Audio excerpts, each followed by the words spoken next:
Bonsoir à tous.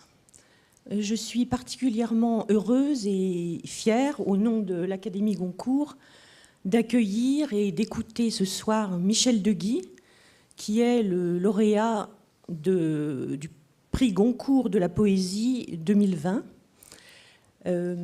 C'est un honneur parce que c'est un grand poète et qui a déjà reçu de nombreux prix, le prix Max Jacob, le Grand Prix de l'Académie française, le prix de la Société des gens de lettres, et donc s'ajoute à son palmarès le prix Goncourt de la poésie, Robert Sabatier. Alors je vais dire quelques mots très brefs au sujet de ce prix.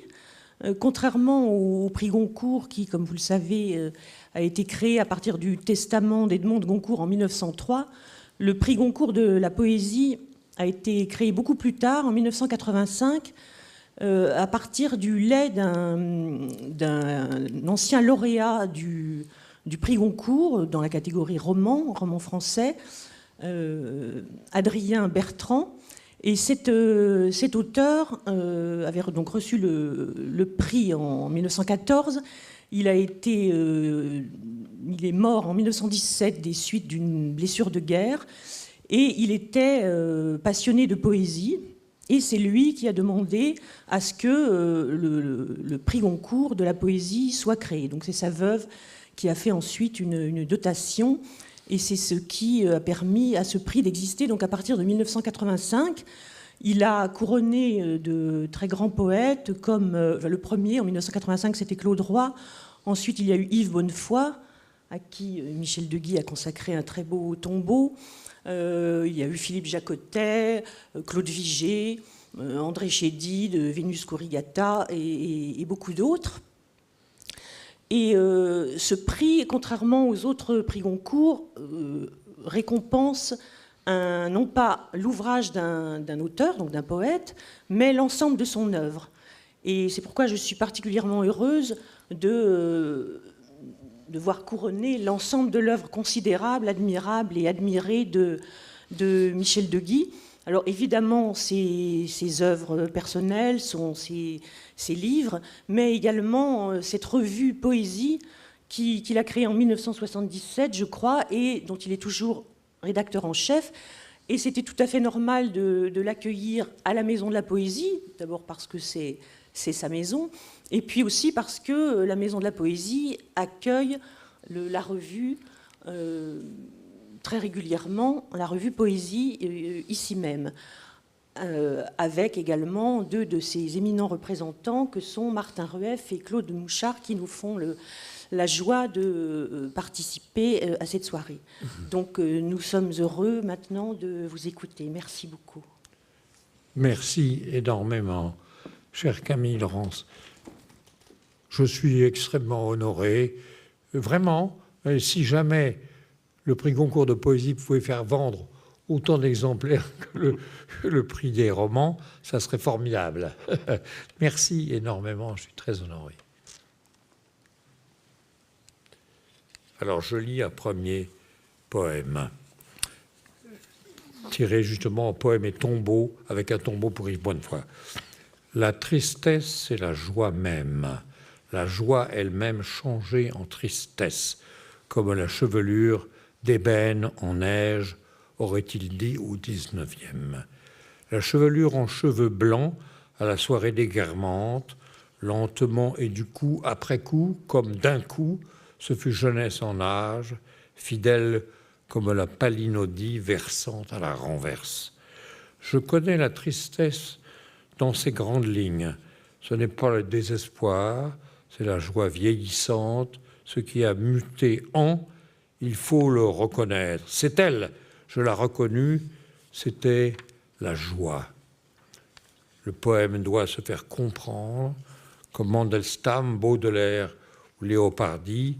Ce qui se cache, ce n'est pas le poème qui le cache, même s'il le cache en lui. Bon, maintenant, on va lire la semaine des poèmes. Bonsoir à toutes et à tous. Et donc, on va lire une série de poèmes qui se trouvent dans ce recueil, dans ce livre de poésie qui s'appelle donc Poèmes et tombeaux d'Yves Bonnefoy. Et donc, on va le lire à trois voix, en commençant donc par Claude Mouchard. Merci Claude. Adieu donc, Joachim. Adieu donc, Joachim. Plus te plaisait l'Irée que le mont Palatin. Et, différent d'Ulysse, tu n'es pas reparti vers le mont analogue avec tes amis. Hölderlin, après toi, fit retour à son lac, et malgré le penseur, fut oublié 2 fois du peuple. Non loin de toi, Reverdy fit retraite, et Camaret pour Saint-Paul-Roux, plus surréel que Montparnasse. Que dirais-tu des humains d'aujourd'hui parlant de leur planète? Mais à la Terre s'applique la question de Descartes à la cire. La même chose demeure-t-elle? Il faut avouer qu'elle demeure, même si la Wohnung n'est plus le Heim. Faisons voler en éclats son identité emmurée, ethnique, nationale, pour la garder insoumise, incognita, belle reconnaissable. Enseigne-nous la reterrestration par la défense et l'illustration. Blue is the planet, but green is the world. Encore toi, Claude, avec Autobio. Ok. Autobio. Mon Patterson est le quartier du Luxembourg. Une dizaine de tournants où je retourne chaque jour. Je n'en fais pas matière à poème. Le film remplace ce que la poésie passe pour. Reflet sur l'eau soluble périssant. Au cœur de la nuit, l'insomnie en secret, lègue la nuit au jour. L'autruche. Si j'avais su qui j'allais être, à 20 ans, quel corps contre quelle âme, responsable non coupable, tout l'amartème, le taré, ils disent aujourd'hui l'ADN, et qu'il faudrait ce temps de peste, cette plague, ce fléau, et Tirésias pour se crever l'œil de trop, je n'aurais pas, je ne pourrais, je ne peux plus transformer le gâchis en destin. Dieu dirait, pourquoi m'as-tu abandonné? Histoire des larmes. Mon renard lacédémonien, mon vautour dans le foie, mon royaume divisé contre lui-même. L'ennemi est dans la place. L'amour ne fait pas connaissance, mais reconnaît, comme le témoin, les larmes l'attestent. La source d'où elle monte, à Mycène, à Emmaüs, à Paris, ni la physiologie ni la psychologie ne la ressource, mais notre corps incorporel. Donc, comme vous l'avez compris, il s'agit d'une semaine de poèmes. Il y en a 7. Et donc, cela nous permettra dans un instant de parler du rapport de Michel de Guy à la circonstance et à la date. La vie nue. La suspension du cours meurtrier, le secours porté à l'ennemi mortel même, mourant à son tour, l'exception à toutes les exceptions dans le carnage, cette trêve de l'humanité qui remplaçait celle de Dieu, c'est cela même qu'anéantit Alep et les 1000 Alep de ce jour. L'histoire débouche à l'extrême de l'hominicide, sur l'abolition de cette trêve conventionnelle de l'humanité, pour la première fois, 3 siècles après Croix-Rouge, SDN, ONU, la politique anéantit le droit gagné contre la solution finale. Le souverain promulgue « non, pas de vie nue exceptée, qu'ils soient tous tués ». La vie nue se nudifie sous les bombes, elle périt à son tour. Triomphe de l'amour. De quoi triomphe l'amour porté en triomphe? S'il sort du chiasme marivaldien, c'est pour revenir au même, ce premier autre dans la dispute. Moi auprès d'elle, ou elle auprès de moi, cela revient au même, qui n'est ni l'un ni l'autre ni l'une, preuve que ce qui vit est bien entre deux comme. L'amour et la comparaison s'éclairent à condition de l'échange entre deux êtres aimés, Amari Amabam, où deux aimés plutôt qu'aimants se font être, parce qu'aimer, on ne sait jamais. Je reconnais dans l'insomnie l'approche de la mort, une idole trop majuscule. Je reconnais dans l'insomnie, sous l'imagerie endopsychique, le phrasé obsédant, l'occurrence du vocable, l'envahissement du corps par l'incarnation et celle de la chair se faisant verbe. Heure par heure, rien que ceux qui répondent à la vocation de la voix, comme on marche pas à pas en exode. Dans la nuit, le corps rencontre le corps propre, le facétieux, les doigts tombant sur l'os emmuré, l'épaisse clavicule, enfouissent l'intérieur au dehors. Le secret, c'est ce corps. Bien gardé à la fin, il éclate sous l'autopsie de ses aveux. Claude ? Veillez de qui fut né. Une planche inclinée sur l'abîme salé déverse l'enfin noyé rendu à la noyade. Le marin, dans son coffre devenu cénotaphe, un décédé pensif parfois descend.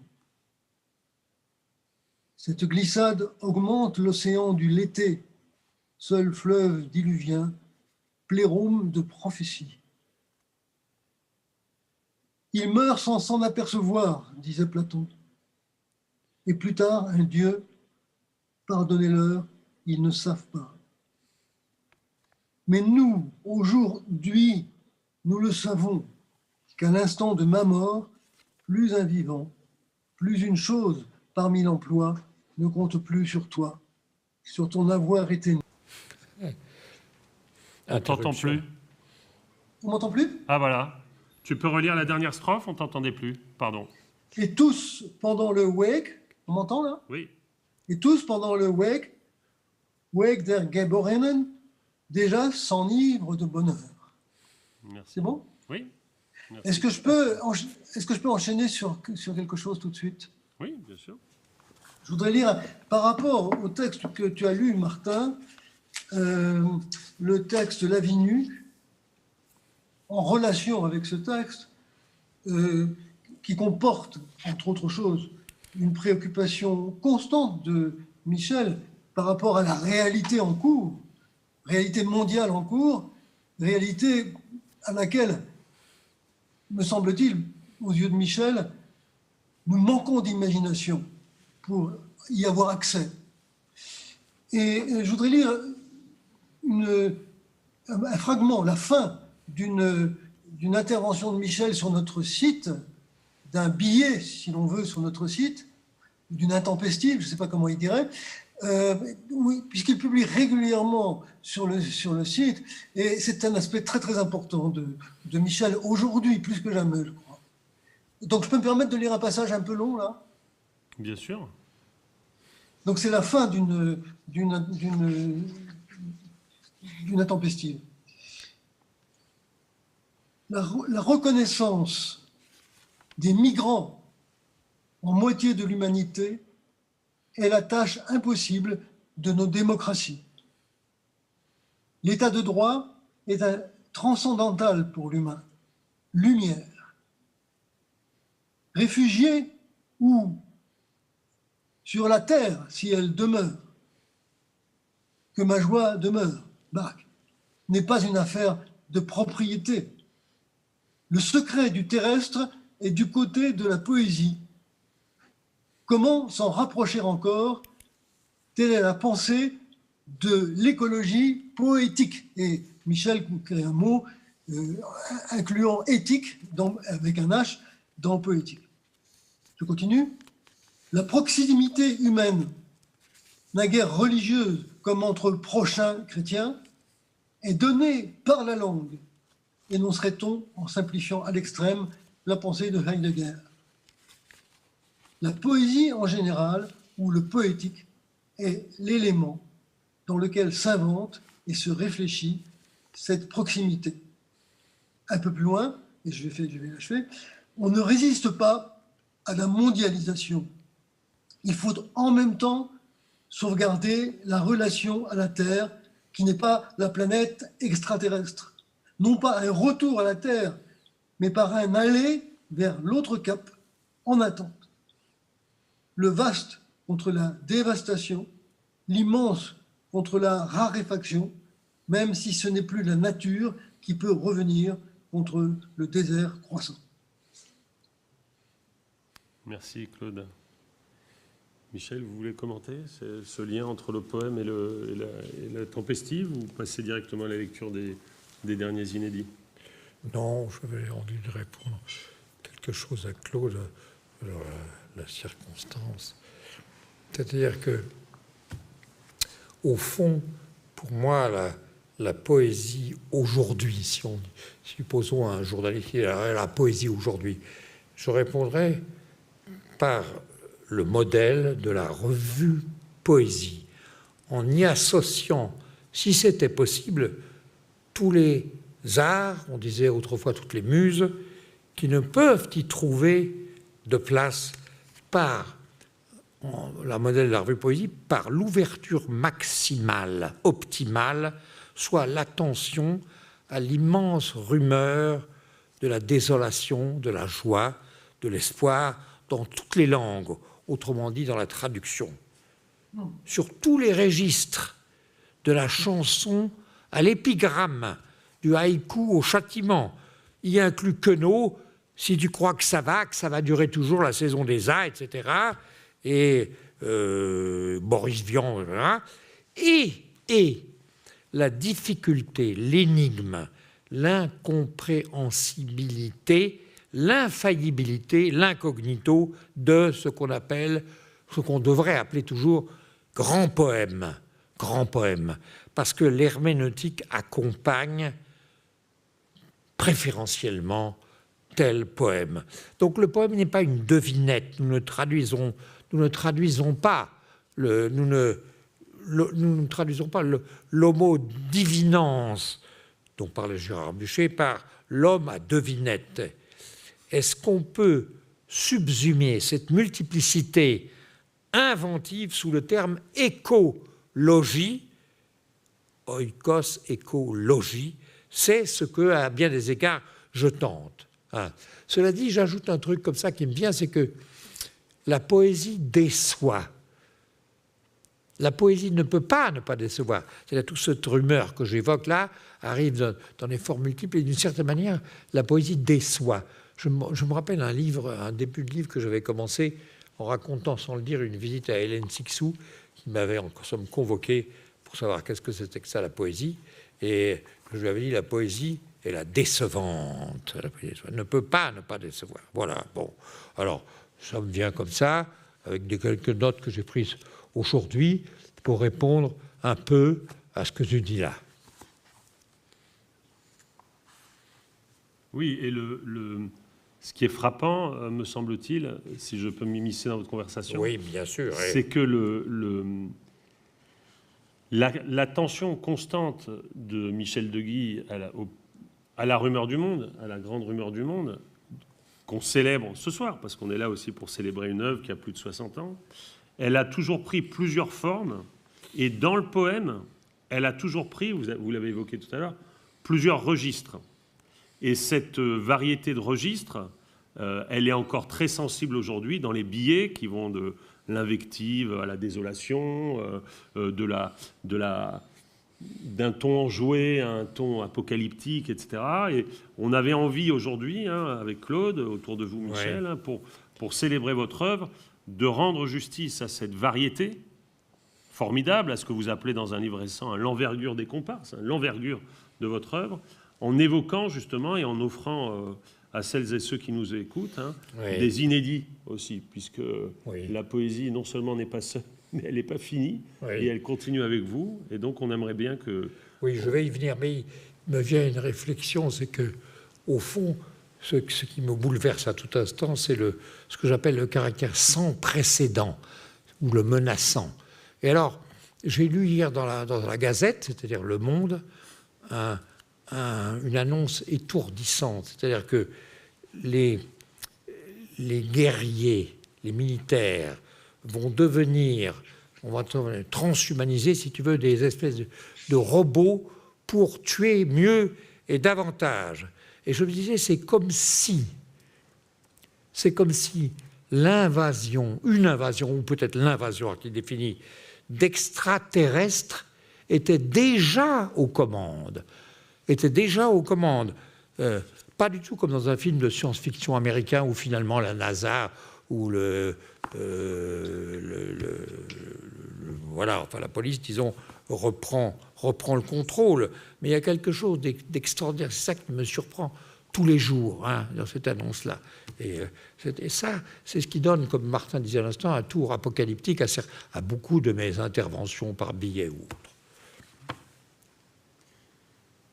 Oui, c'est-à-dire que la poésie de Michel, on en reparlera mieux après la lecture des inédits, mais c'est une poésie qui est tout le temps requise par la circonstance, et la circonstance dans ce qu'elle a de plus varié, justement.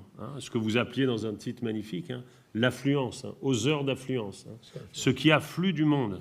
Et donc ça peut être un visage, un paysage, une scène vue de votre fenêtre, mais aussi, et de plus en plus, sous la pression de ce monde dont vous dites qu'il est sans précédent, les actualités, quelque chose qui rappelle, c'est des conversations qu'on avait eues, Claude, Michel, avec le poète Eugenio De Signoribus. Tu te souviens, la question des écrans, comment on fait des poèmes alors qu'on est entouré d'écrans, et que voilà, la saturation même informative, comment elle peut se déposer dans des précipités de langue que sont les poètes. Et il faut à la fois, pour parler comme les enfants, un grand cœur et un gros cerveau pour faire ça. Vous voulez bien maintenant dire des inédits? Ou vous voulez encore répondre à Claude? Ça, c'est un inédit. Je voudrais dire un mot. Voilà, j'en étais sûr. Vas-y. Quoi? Bien sûr, mais bien sûr. Vas-y. Ça, c'est un inédit. Non, là, je vais dire quelque chose, peut-être que Michel ne sera pas d'accord, mais dans le mouvement qu'on vient d'avoir là, que vous venez de dessiner là, pour moi, je reviens à quelque chose, une espèce d'évidence trop simple. C'est que la poésie de Michel, elle réalise. Voilà.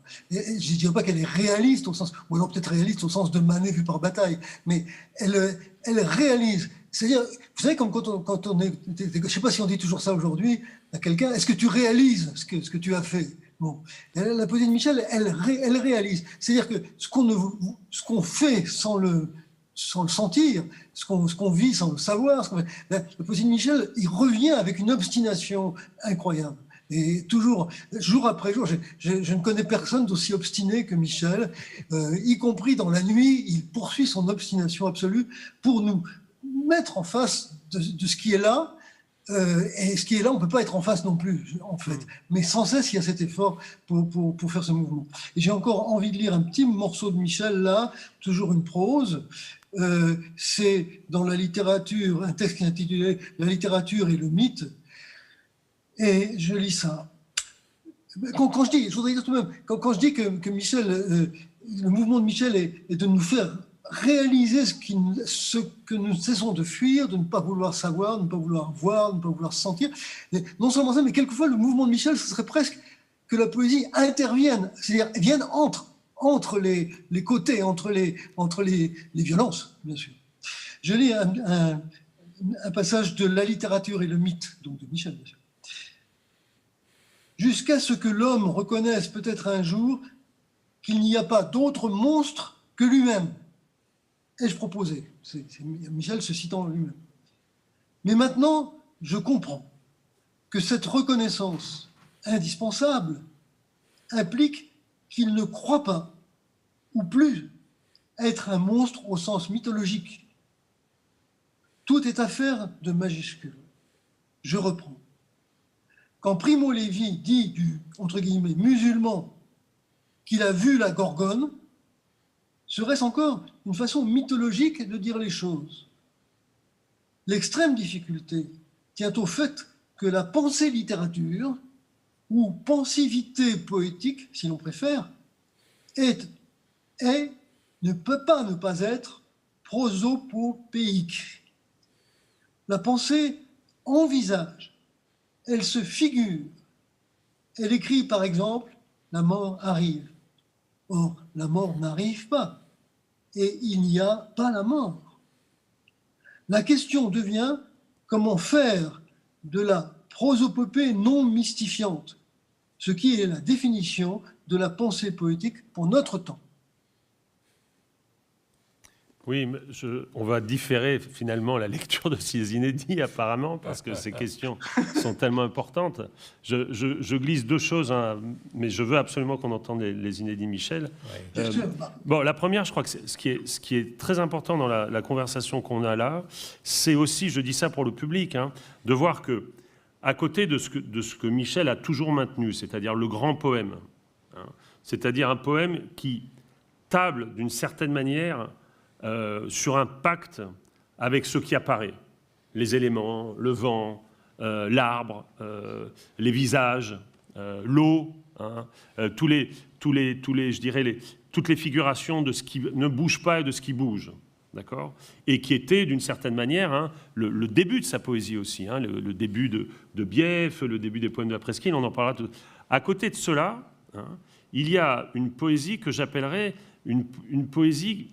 Alors, tu disais, hein, tu citais cette formule formidable, hein, de prosopopéisante, c'est-à-dire qui donne un visage à ce qui, apparaissant, n'a pas de précédent, justement. Et sur quoi on ne peut pas tabler, parce que, les magnifiques poèmes de Michel sur les archipels, etc., c'est un monde qu'on connaît. Alors, le poème les fait voir de manière absolument inédite, hein, et inouïe, mais il y a un autre type de poésie que tu appelles la poésie intervention, hein, qui est de donner un visage, hein, non mystifiant, justement, c'est-à-dire qui pourrait, et Michel le fait parfois, reprendre, hein, ce qu'il appelle des reliques de mythes anciens, etc., mais qui donne à ce qui apparaît, et pour lequel, souvent, nous n'avons pas d'expérience, hein, les inventions techniques, les formidables et monstrueuses inventions de machines de mort contemporaines, etc., de leur donner un visage. Hein. Et cette affaire, pour Michel, n'est pas moins poétique que la première, parce que il serait facile de dire ah ben on a le Michel grand poète, hein, et puis on a le Michel grand essayiste de l'écologie, etc. Mais c'est dans le poème que ça se joue, me semble-t-il. Et on va se taire tous les deux et on va écouter les magnifiques inédits de Michel. Alors allons-y. Tombeau pour un tombeau, la morition, la gaune des dernières années. À petit feu, le corps en périssoire se désassemble, sécession du comme et du dis, quand la vie et le corps se dépiotent, se désossent, et l'âme, leur consistance, leur lymphe et souffrance. Viens, toi dernière que je connais, douleur sans salut dans le tissu de chair, et, comme j'ai brûlé en esprit, vois, je brûle en toi. Ce que nous savons de Homo, nous le tenons de ces tombes. Ne serait-elle qu'en 3 pierres empilées comme au début du voyage.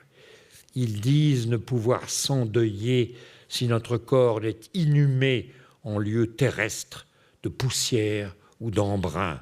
Rien n'aura eu lieu que ce lieu.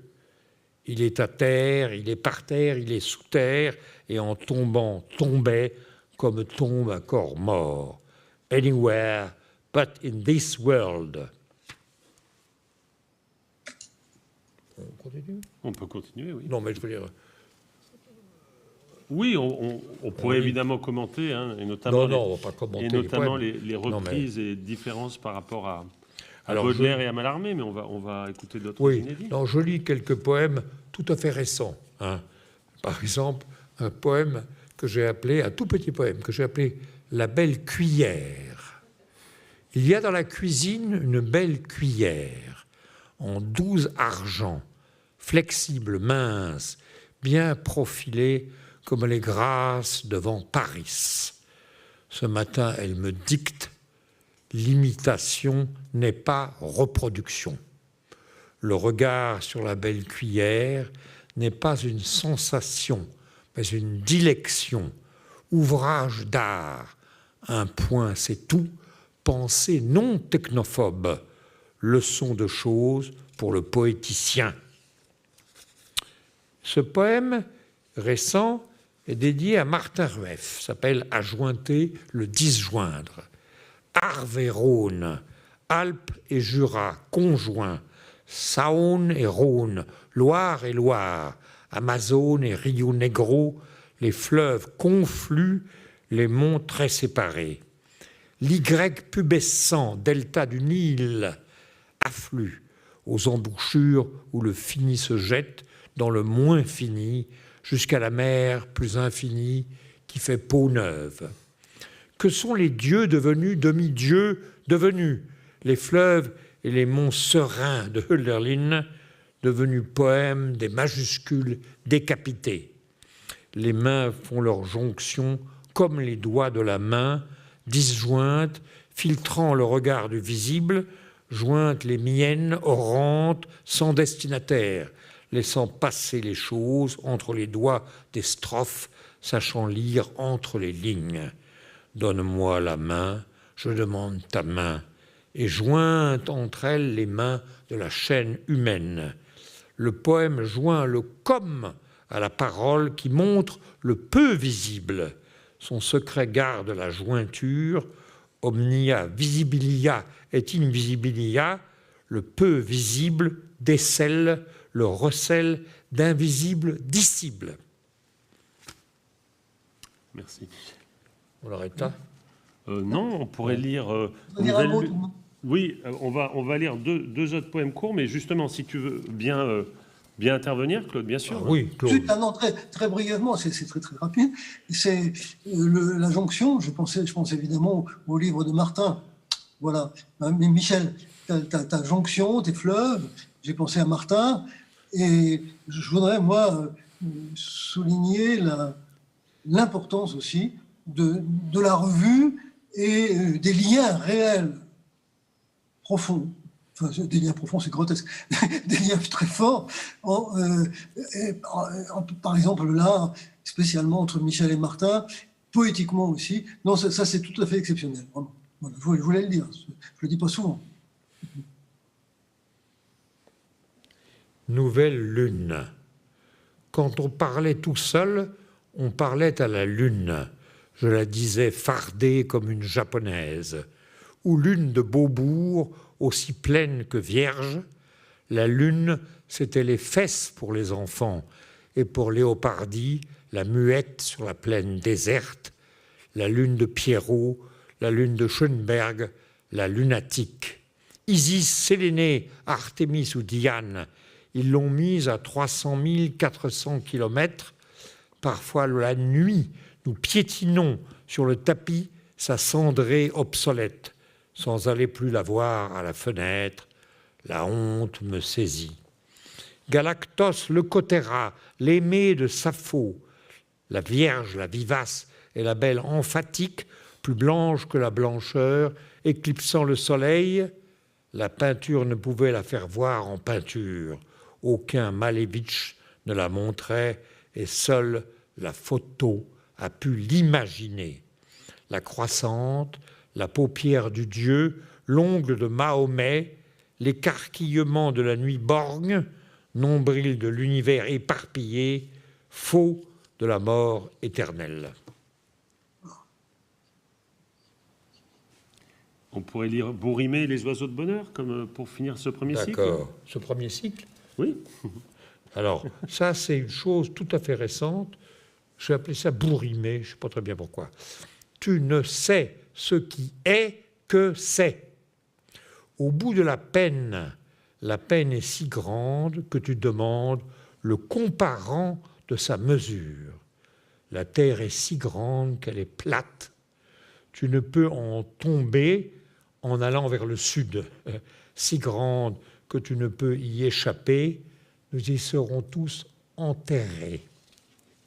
Alors justement, Claude, tu évoquais la revue, et un des points, il me semble, très important de la revue Poésie que dirige Michel, et avec notre appui enthousiaste et passionné, c'est aussi le fait que Michel, c'est pas du tout un directeur de revue qui qui dirige les opérations, et comme on disait quand on était petit, c'est pas du tout l'inspecteur des travaux finis, hein.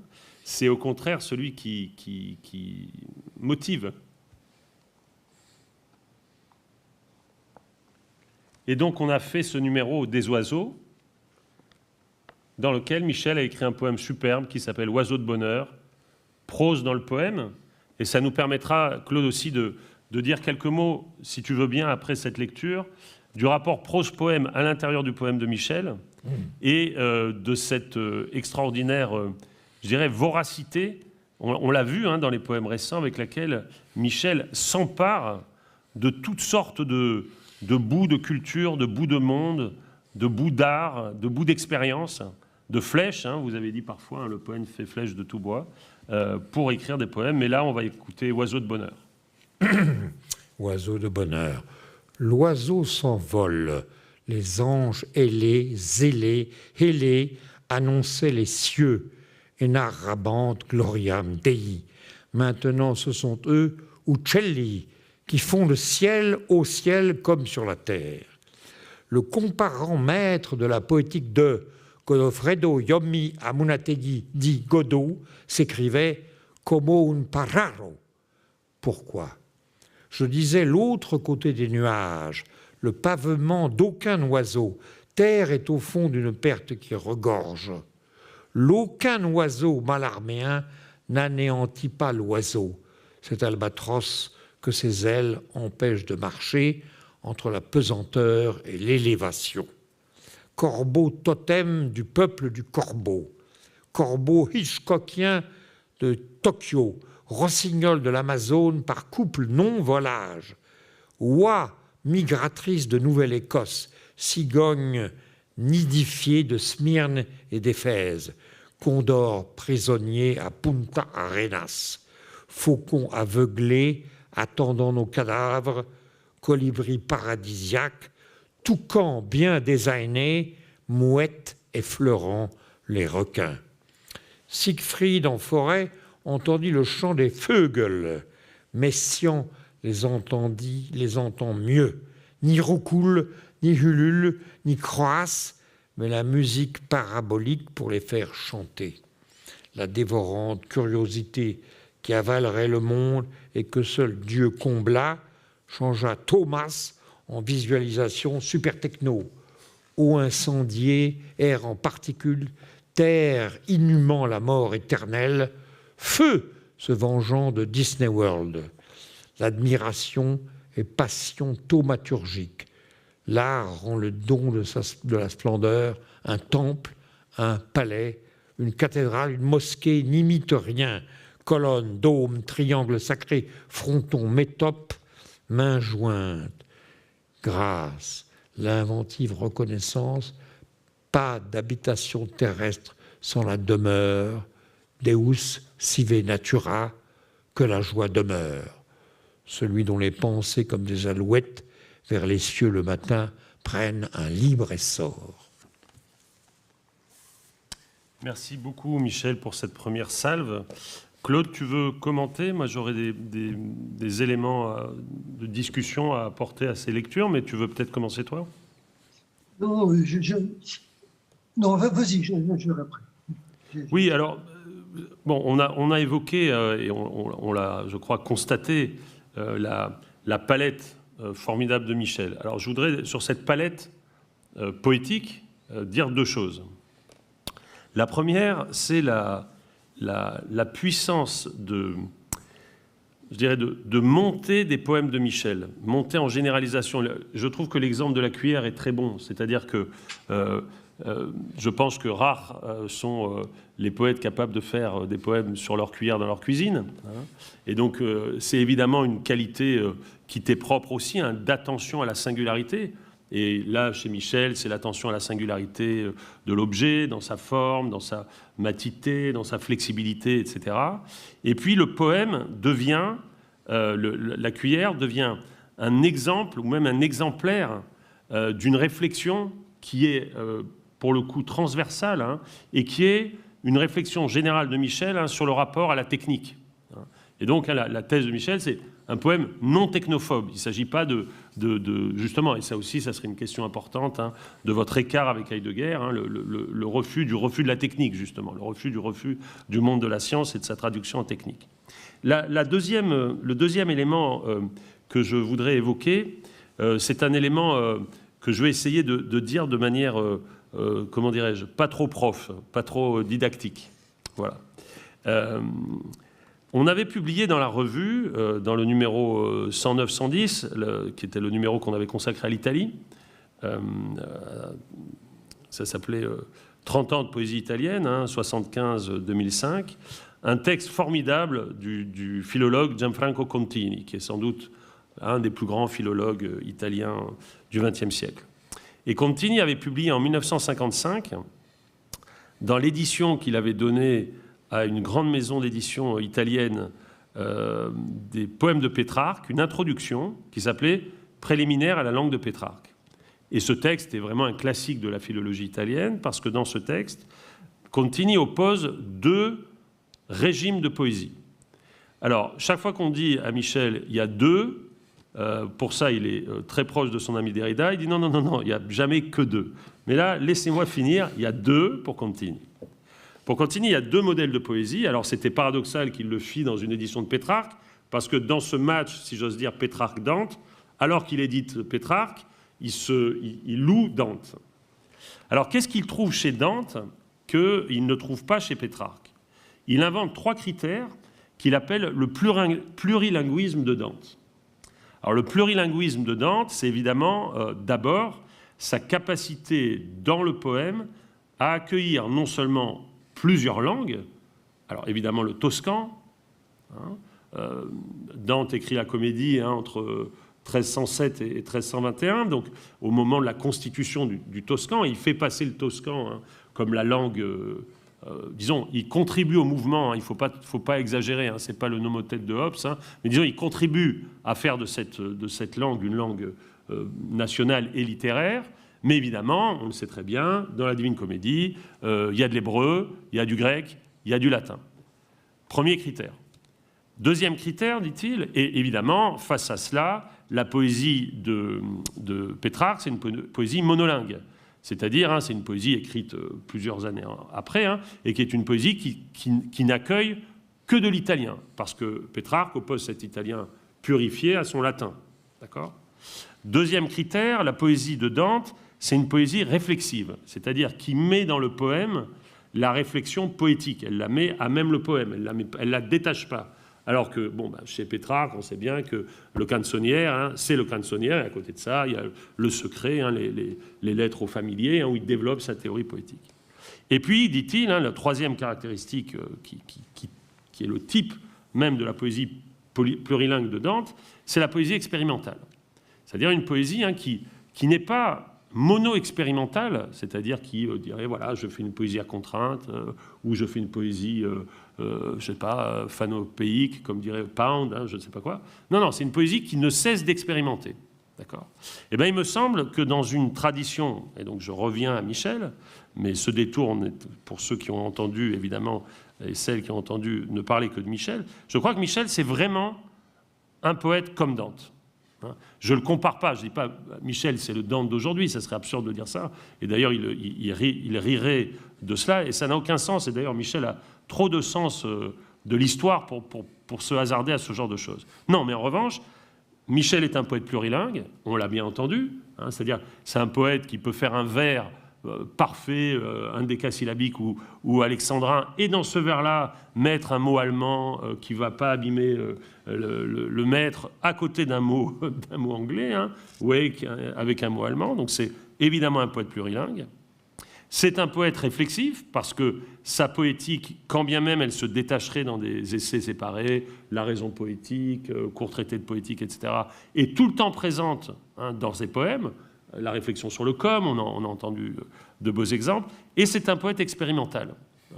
Et donc pour ces trois raisons, hein, je trouve que la comparaison avec ce que Contini dit de Dante est vraiment une comparaison qui éclaire la place de la poésie de Michel dans le paysage français. Et je le dis d'autant plus que la tradition poétique française est massivement monolingue.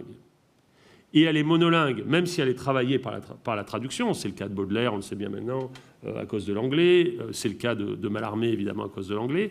Mais elle consiste à rapatrier dans la langue française des opérations venues d'ailleurs. Et aujourd'hui, beaucoup de nos jeunes camarades avant-gardistes sont très fiers de mettre de l'anglais et de l'allemand dans leurs poèmes. Et j'ai toujours envie de leur dire, oui, De Guy fait ça depuis 40 ans, les gars. Hein. Donc, je crois que c'est très important de dire ça. Hein. Parce que la poésie de Michel, elle est devant nous. Hein, voilà. Je peux dire un mot? Ah oui. Non, parce que je ne sais pas comment on ne se voit pas, vrai, directement. Non, c'est très, très passionnant ce que tu dis, et je crois que c'est profondément vrai. À propos de Dante, puisqu'on en est là, c'est pas du tout le même aspect que j'évoque en 3 mots.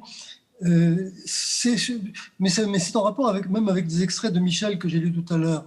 C'est la question de l'unification de l'humanité. Parce que si je ne dis pas de bêtises, je ne suis pas spécialiste, mais Dante, dans le Monarchia, a une pensée de l'unification de l'humanité. On a publié dans la collection de Claude Lefort, collection sœur voisine, je ne sais pas. Fraternelle, oui. Mais de celle de Michel Fraternelle, oui. On a publié une traduction du Monarchia de Dante. C'est un essai politique d'une extrême importance. Et vraiment, là, je crois que Michel les propos de Michel, les plus récents en particulier, pourraient être confrontés à cette pensée de l'unification de l'humanité, qui a évidemment des conditions très, très spécifiques chez Dante. Mais c'est tout de même une pensée de l'humanité comme telle. Et j'ajoute une pensée, puisqu'il y avait tout ce débat entre les blancs et les noirs, hein, chez les Gibelins, c'est une position, tu te rappelles, qui n'est pas papiste, hein, qui consiste à dire justement, hein, cette unification, hein, on ne peut pas la faire sous ce chef-là, il faut la chercher ailleurs. Non, il faut la chercher ailleurs. D'ailleurs, le thème de la compassion chez Michel, hein, la manière dont vous disloquez souvent ce terme, hein, est tout à fait dantesque. Hein. Au sens technique du terme, pas dantesque comme on dit aujourd'hui d'une situation qu'elle l'est.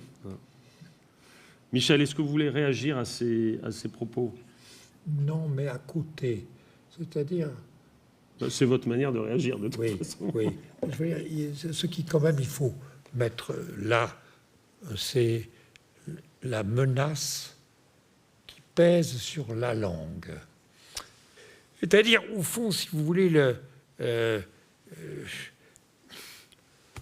y a le néologisme contre l'acronyme, je dirais ça comme ça. C'est extrêmement important, parce que c'est pour ça d'ailleurs que des gens comme Jean-Claude Miner, par exemple, quand il commence, enfin souvent pas commencer, il dit l'être parlant. L'être parlant. Alors, la politique des êtres parlants. La politique de l'être parlant. Et donc là, il y a une césure qu'il ne faut pas perdre de vue, c'est-à-dire, c'est une immense affaire remise en question aujourd'hui, c'est-à-dire la césure, le devenir parlant de Homo sapiens, sapiens, etc. Le devenir parlant. Il y a pour moi quelque chose de fondamental qu'il ne faut pas perdre de vue, c'est-à-dire l'être parlant qui est... Alors, disons, je me rappelle tout à coup une formule d'Hannah Arendt que j'adorais, c'est-à-dire ma langue, la langue maternelle, celle dans laquelle je jouis de lui dire, c'est la seule langue dans laquelle je me permets des choses. Je me permets des choses, hein, c'est-à-dire choses, mots, idées, ça, des choses. C'est la seule langue. Donc le monolinguisme de l'être parlant attaché à donc, ce que j'appelle aussi les reliques, les restes, comment les transformer pour les garder, c'est ça l'affaire extrêmement importante et qui est, c'est un de mes thèmes favoris, qui est, ne nous leurrons pas, qui est constamment, non seulement par l'invasion du globish-anglisme, mais en fait, qui est constamment grignoté, attaqué, menacé, et il faut redonner un plaisir de l'entendre de sa langue, en l'occurrence la langue française, avec ses singularités absolues, c'est-à-dire le jeu du « e », de son élision à son amuissement, et la diérèse, hein, c'est sur quoi Baudelaire insistait dans la préface non publiée aux Fleurs du Mal, hein, l'élastique ondulation. Il faut une jouissance à l'élastique ondulation. Oui, mais je dirais, et j'aimerais bien aussi, Claude, que tu réagisses à cela. Je dirais que chez vous, Michel, il y a deux niveaux dans ce que vous dites, me semble-t-il. Il y a la défense de la langue comme couche de l'être humain absolument singulière, hein, et à défendre, et je dirais à défendre contre un certain nombre de menaces que vous voyez, par exemple, hein, dans l'envahissement de l'image, mais aussi... Ça, c'est un premier niveau. Et il y a un deuxième niveau qui est la défense de la langue par le monolinguisme ou par une langue qui se fait toujours plus accueillante. Et il me semble que, à la différence, par exemple, on a beaucoup discuté de cela dans la revue, avec Tiffaine Samoyau, avec Michel, avec Claude, évidemment, à cause du fait que nous sommes tous des traductrices et des traducteurs aussi. Un des gros problèmes, me semble-t-il, du grand texte de Benjamin, magnifiquement commenté par Berman, et qui, à mon avis, n'est pas d'accord avec vous, moi c'est comme ça que je le lis, hein, c'est que Benjamin considère toujours, hein, qu'il y a entre deux langues qui se traduisent, qui s'entretraduisent, il y a une troisième langue qui va annuler leurs différences. D'accord ? Et donc, finalement, au terme du plurilinguisme, on reconstruit une tour de Babel monolingue. D'accord ?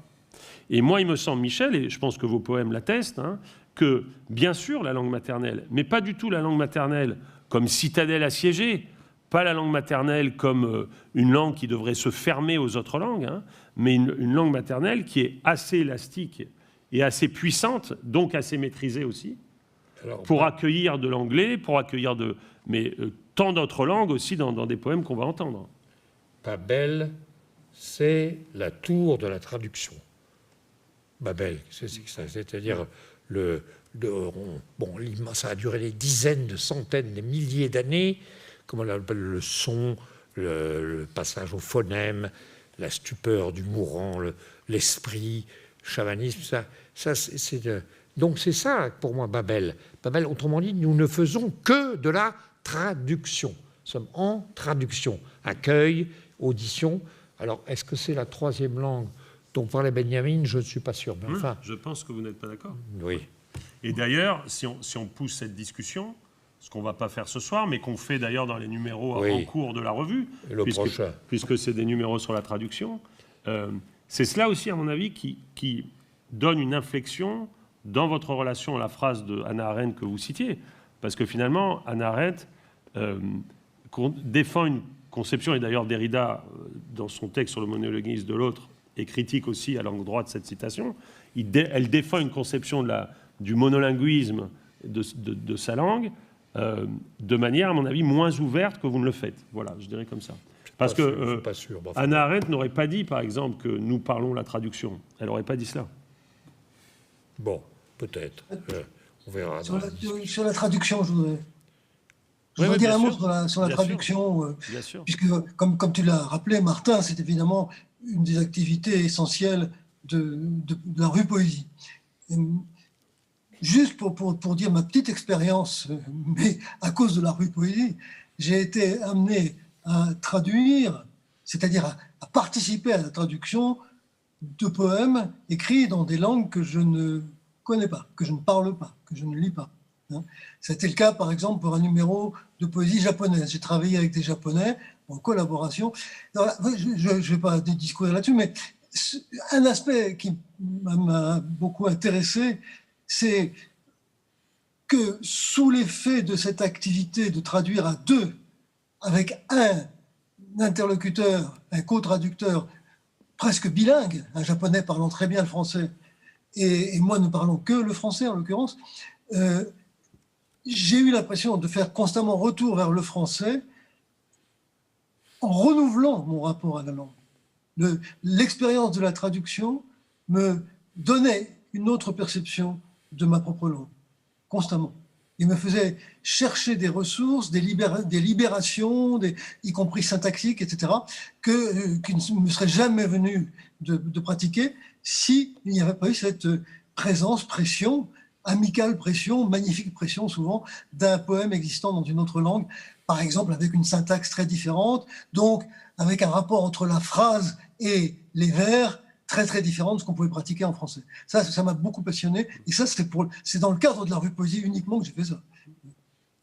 Et on pourrait dire ça de Michel, et peut-être le premier exemple de ça, c'est Mallarmé, parce qu'on sait très bien qu'une partie évidemment, pas toute, hein, mais une partie de la syntaxe de Mallarmé est une syntaxe de traducteur.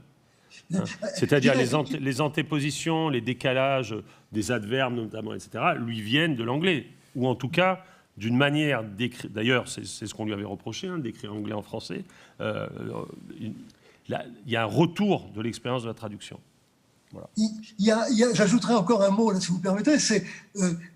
On a publié chez Belin toujours une traduction, la traduction du Paradis perdu par Chateaubriand. On a republié la traduction du Paradis perdu de Milton par Chateaubriand. Et dans sa préface magnifique sur la traduction, Chateaubriand réfléchit sur la traduction, et il dit que sous l'effet des vers de Milton, des phrases de Milton, il a été amené à écrire en français, dans sa traduction, des phrases incorrectes en français. Il dit, donc, ça ne se dit pas comme ça en français, eh bien, ça se dira. Voilà. Tu te souviens notamment, il évoque le fait qu'il rend transitif des verbes qui sont intransitifs en français. Le verbe émaner. Émaner, voilà, c'est ça. Émaner de la lumière, émaner la lumière, émaner la lumière. Oui. Alors, pour s'acheminer vers, non pas la fin, mais enfin, disons, dans la pente de notre discussion et présentation, défense et illustration de l'œuvre de Michel, on a demandé à Michel, qui a accepté, une étrange manière d'anthologiser son œuvre, c'est-à-dire de lire un poème par livre de poésie, hein, puisque l'œuvre de Michel a été, sous sa propre, évidemment, autorité, hein, plusieurs fois anthologisée. Il y a eu 2 fois 2 anthologies dans la collection de la poésie Blanche Gallimard, et on a décidé avec Michel donc, qu'il lirait sur les 2 volumes, hein, ça fait une vingtaine de poèmes, on n'a choisi que des poèmes courts, hein, à partir donc, de 1960, donc à partir donc, de Fragments du cadastre, livre qui avait été publié chez Gallimard, donc dans la collection Le Chemin, il y a exactement 60 ans. Et donc on va lire comme ça, Michel va lire pour nous, hein, les poèmes, et chaque fois je dirai d'où ils sont extraits. Ça vous va, Michel? Ben, ça me va très bien. Voilà. Eh bien donc, nul ne fut hanteur plus obstiné. Donc ça c'est Fragment du cadastre. Le fragment du cadastre. Nul ne fut hanteur plus obstiné, qui mit plus de ruse, plus de résolution au service d'une hantise vaine. Nul plus insistant à imiter le flux et le reflux de l'élément, à devenir élément homme d'universelle hantise, à revenir blessé contre les arbres, contre le ciel, contre la mer, à se dresser obstacle, érigeant douane de silence à toute limite où reviennent finir l'inlassable vague et l'inlassable oiseau et l'inlassable vent, interposé entre sable et écume, entre falaise et orage, entre lisière et blé, lui, le revenant partout, se substituer à l'élément que heurte un autre, y devenir capable de bénédiction, lui l'être des confins, élevant sa maison au confluent du Val et de la plaine, battu, broyé par les moraines d'alluvions ou de lave, coincé au carrefour des moraines de nuages et des moraines de forêt, mais renaissant de jour, sans haine pour les choses violentes, plutôt reconnaissant envers la mine et le typhon, l'avalanche et le puits qui s'effondrent pour l'ensevelir. Alors maintenant, un poème qui est extrait des poèmes de la Presqu'île, qui avait été publié donc toujours chez Gallimard dans la collection Le Chemin, en 1961, et c'est le poème qui s'appelle « Ô la grande apposition du monde ». C'était le seul poème qu'aimait vraiment mon ami Gérard Granel, grand philosophe. Alors je lis en pensant à lui. « Ô la grande apposition du monde ! Un champ de roses près d'un champ de blé et 2 enfants rouges dans le champ voisin du champ de roses et un champ de maïs près du champ de blé et 2 saules vieux à la jointure. le chant de deux enfants roses dans le champ de blé près du champ de roses et deux vieux saules qui veillent, les roses, les blés, les enfants rouges et le maïs. Le bleu boit comme tache l'encre blanche des nuages, les enfants sont aussi mon chemin de campagne. Maintenant, un poème extrait de Bief, qui avait été publié dans la collection Blanche, chez Gallimard, toujours, Oui. en 1964. Un poème qui commence par l'incipit Château de Braise. Oui, un poème beauceron, si on peut dire. Château de Braise, du côté de la Beauce, où je n'allais pas. La harde des vents dans les orges et les urnes des buis près des tombes. Les murs chaulés, roses ou jaunes, pareils à des miroirs déjà traversés, les bruits proches trop forts pour l'oreille, frémissement dans les repères. Si le ponton de la terre oscille, le poète tangue comme un mousse. Un poème extrait de Oui dire, qui est un livre de poésie pour lequel Michel dit souvent sa prédilection, sa préférence. Oui dire, donc, avait été publié dans la collection Blanche en 1966 et réédité dans la collection Orphée chez La Différence en 92. Et c'est le poème Épigramme. Épigramme. Un homme las du génitif et las de l'histoire du même divisé contre lui-même. Ô femme répudiée, portant les faisceaux du savoir, mais en forme des faux sur le champ, apostrophe sur les tempes, près des bêtes tachées qui mourraient jusqu'au bord. Le vent repasse par des chenaux sans métamorphose, un géomètre, le soleil, reprend les verticales, phare lent d'ombre. Quel est ton héritage ? Entre audience et décret, le suspens, royal comme la dot des Phéaciens, l'accueil à mots couverts de ressemblances errantes, la vengeance, son change en manne, le remembrement des tropes, le baptême des noms après les noms, ô mère limitée, ignorance des ronces. Sous les paupières, nous nous rapprochons pour parler en secret à son insu, à mon insu. Je prends le masque de la terre sous la peau, l'herbe envahit mes os. Et maintenant un poème qui est extrait d'Actes, qui avait été publié chez Gallimard dans la collection Le Chemin en 1966, le poème qui s'appelle Prose. Où est-ce qu'il est ce poème ? Il est voilà. page 226. Ah oui, j'appelle prose, j'aime beaucoup ce poème-là. Tu me manques, mais maintenant, pas plus que ceux que je ne connais pas. Je les invente, criblant de tes faces la terre qui fut riche en monde, quand chaque roi guidait une île à l'estime de ses biens, cendres d'oiseaux, manganèse et salamandres, et que des naufragés fédéraient les bords. Maintenant tu me manques, mais, comme ceux que je ne connais pas, dont j'imagine avec ton visage l'impatience, j'ai jeté tes dents aux rêveries, je t'ai traité par-dessus l'épaule. Il y a des vestales qui reconduisent au Pacifique. Son eau fume, c'est après le départ des fidèles. L'océan bave comme un mongol aux oreillers du lit, charogne en boule et poils au caniveau de sel, un éléphant blasphème Poséidon. Tu ne me manques pas plus que ceux que je ne connais pas maintenant, Orphique tu l'es devenu, j'ai jeté ton absence démembrée en plusieurs valles, tu m'as changé en hôte, je sais ou j'invente. Maintenant, un poème extrait de Tombeau de Dubélé, qui a été publié dans la collection Le Chemin en 1973, et c'est l'incipit, qui quoi ? Oui.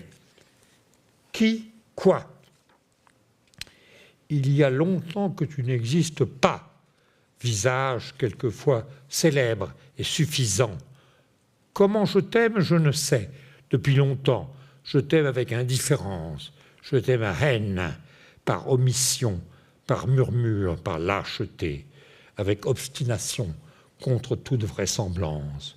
Je t'aime en te perdant pour perdre ce moi qui refusent d'être des nôtres, entraînés de poupe, ce balcon chantourné sur le sel, exquis de dos traîné entre deux eaux, maintenant quoi? Bouche punie, cœur arpentant l'orbite, une question à tout, frayant en vain le tiers. Maintenant, un poème extrait de Jumelage suivi de Mail in USA, recueil qui marque le passage de Michel au seuil. C'est un poème qui avait été publié par Denis Roche, un recueil qui avait été publié par Denis Roche dans Fiction et compagnie en 1978 et qui s'intitule Est-ce manqué et qui est page 320. 320. 20. Ah, un poème très bref, sympathique. Est-ce manqué? Ces plateaux chargés de nuages, l'événement, les mains occupées au troc des pommes de terre. Et le dernier livre qui est anthologisé dans cette première anthologie de Donnant-Donnant, donc c'est un poème extrait de Donnant-Donnant, poème qui avait paru chez Gallimard dans la collection Le Chemin, et qui est un poème que Michel aime bien commenter parce qu'il, vous allez le faire, je pense, et c'est le poème qui s'appelle Pannonie et qui est page 398, c'est le dernier.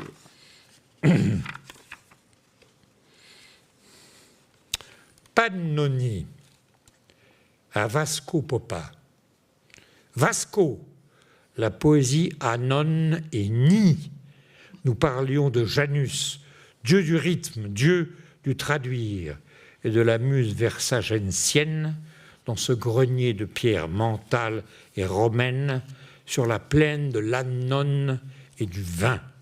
La fouille de la tour nous donnait des choses moins précises que celles que Pan donne et lit dans la plaine. Trajan, Marc Aurèle, Brankovic et l'évêque de Messitch, que ni les nonnes ni la mie du village ne nient. Les phases de la rivière sans naissance ni bouche lui font un nom de lune, et la truie et les oies se disputent sa disparition.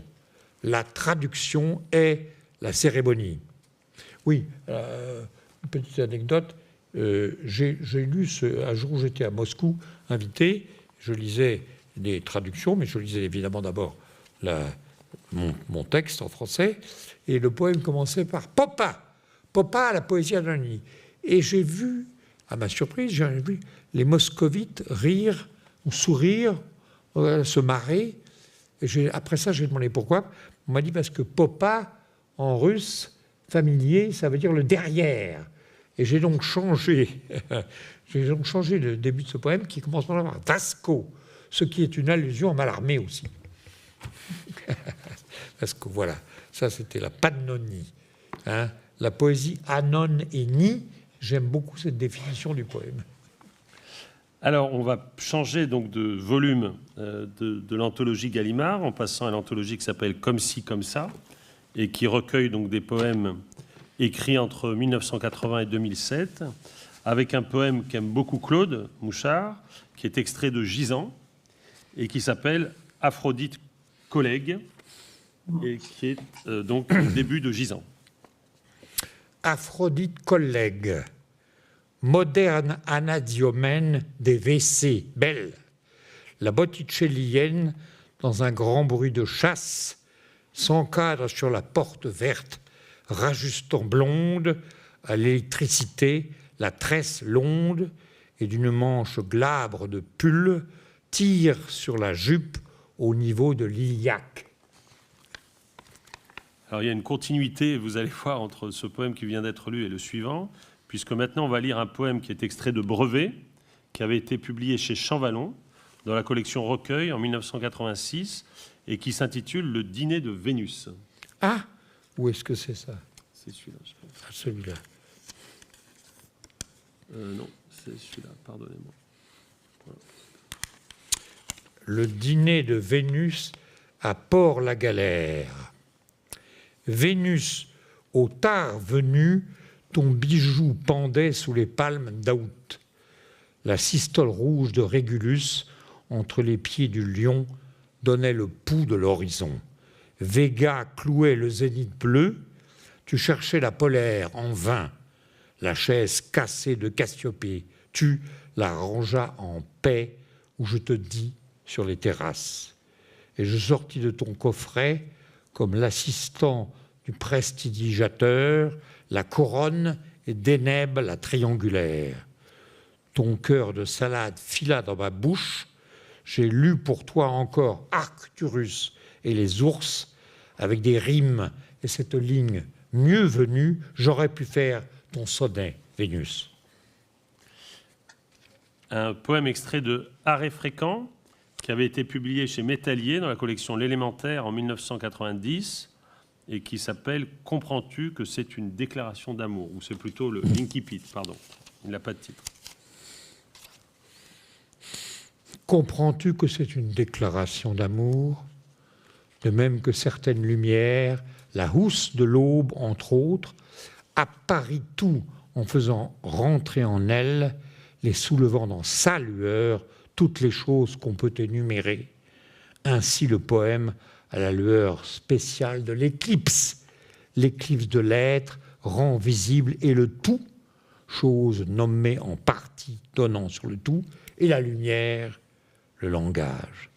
Je parle de ce matin bleu, léger, frais, d'automne, en bleu adorable, et de chasse et des chassiers, cette saveur pour soi, hors tout, mais faisant un tout disjoint et diminutif. Comment le perdrons-nous? Il faut nous en priver. Dans un livre de poésie qui est repris avec une différence que je vais indiquer dans Comme ci, comme ça, qui était le traîne à ce qui n'en finit pas, publié au Seuil dans la collection La librairie du XXe siècle en 1995. Je dois dire aussi cet amour-là. La différence, c'est que ce livre dans la collection La librairie du XXe siècle était publié sans pages, sans pagination, pour des raisons expliquées dans le livre. Et évidemment, dans l'anthologie, elle a dû être paginée. Et le texte, Michel, se trouve dans l'anthologie à la page 199.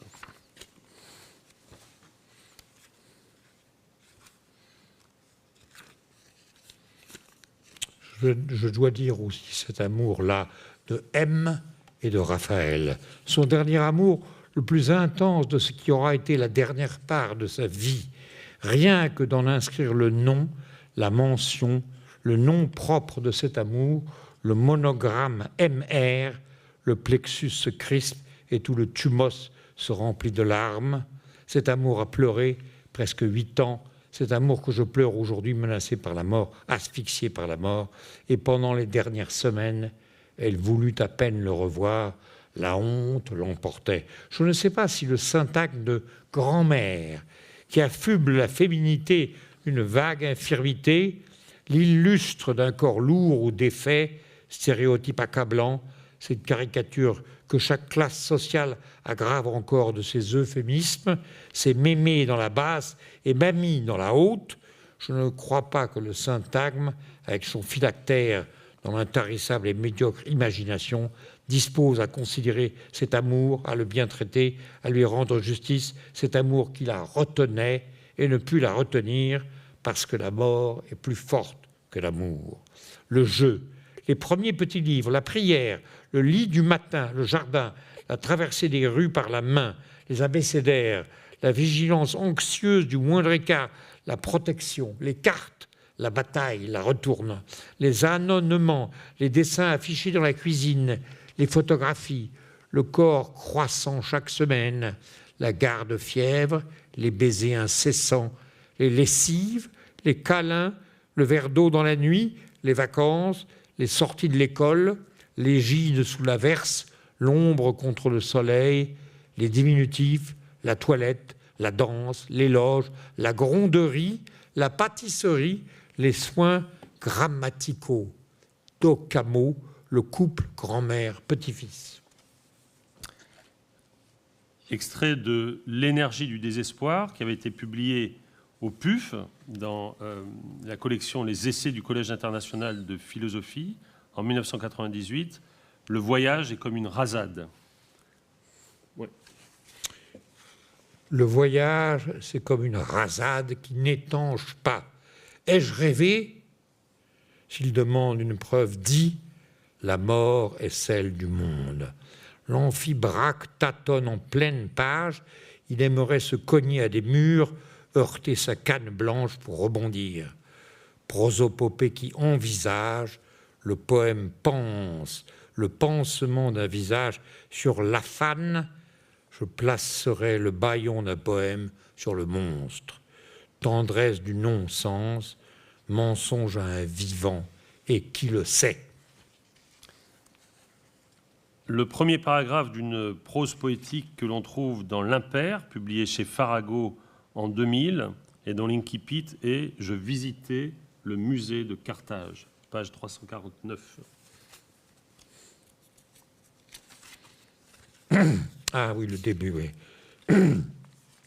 Je visitais le musée de Carthage, les yeux emplis par les baies fréquentes, des plaines et des plaintes de Didon. Dans chaque salle, une fiche murale pédagogique, comme partout dans le monde maintenant, transfusion goutte à goutte d'un savoir minimal, alignait les mornes et indispensables paragraphes économico-socialo-historiques, échanges commerciaux, débouchés, production, route de la pourpre ou du cèdre, conquête de marché. D'un recueil intitulé « Poèmes en pensée » qui avait été publié à Bordeaux par Didier Vergniaud dans la maison d'édition Le Bleu du Ciel en 2002, avec des dessins d'Alain Lestier, « La Tente » de page 365.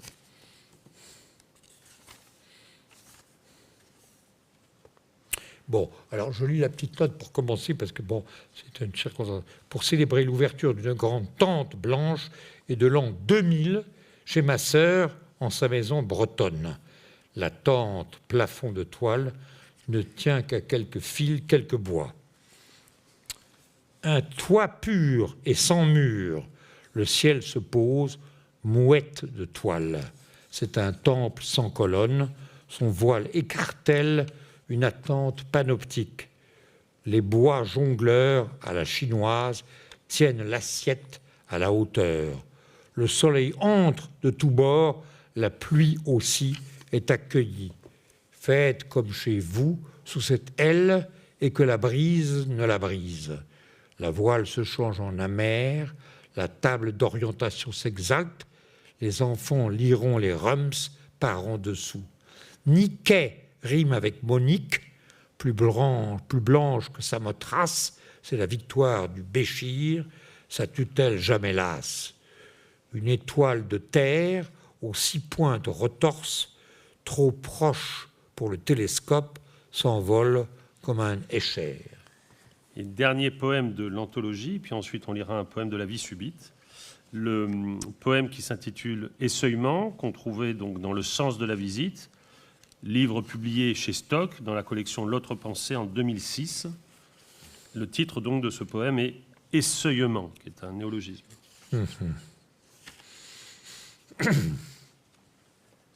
Le dedans veut sortir et le dehors entrer.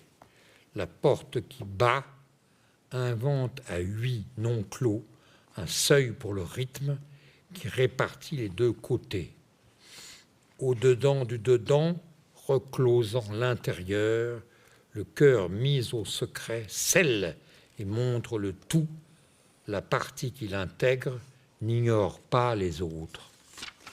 Et dernière lecture, un poème extrait de La vie subite, poème, biographème, théorème, qui était paru chez Galilée en 2016, Dies Irae, que Michel a choisi aussi parce qu'il est dédié à Robert Davreux.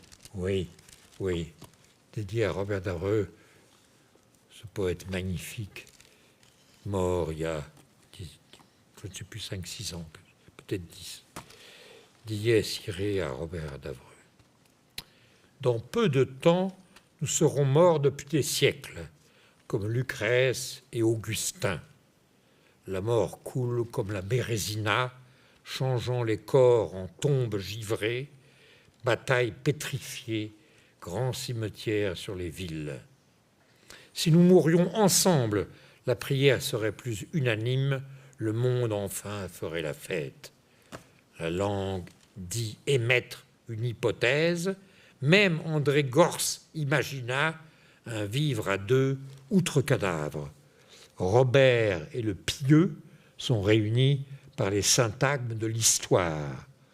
Protase et apodose, les distiques sont les battants du glas. Bien. Voilà, merci beaucoup Michel pour cette traversée. C'est la première fois que vous faites cela, hein, lire un poème par recueil. Et encore, n'a-t-on pas lu, il faudrait parler de cela aussi, des poèmes que vous insérez souvent dans vos livres de prose, de philosophie et d'essai. Claude, on va te saluer, te remercier. Je peux dire un mot seulement? Bien sûr. Michel, vraiment, j'ai l'impression de ne jamais t'avoir entendu lire comme tu l'as fait ce soir. C'était, moi qui suis loin, à distance, je t'ai entendu lire vraiment, mais vraiment, c'est exceptionnel, vraiment, cette lecture. Et aussi, cette lecture, cette diction authentifie ton rapport à la langue française. Mais vraiment, c'était formidable que Martin et toi, vous ayez organisé cette lecture. C'est un événement, vraiment. On va conserver. Merci, Claude. Merci, Claude. Merci à tous. Enfin, c'est formidable. Merci. Et merci Camille bien sûr Laurence. Merci. À Camille Laurence, à l'Académie Goncourt, et merci beaucoup à la fidèle Maison de la Poésie, à Olivier Chedançon, à Arthur et à tous les techniciens. Et bonne soirée à toutes et à tous. Au revoir.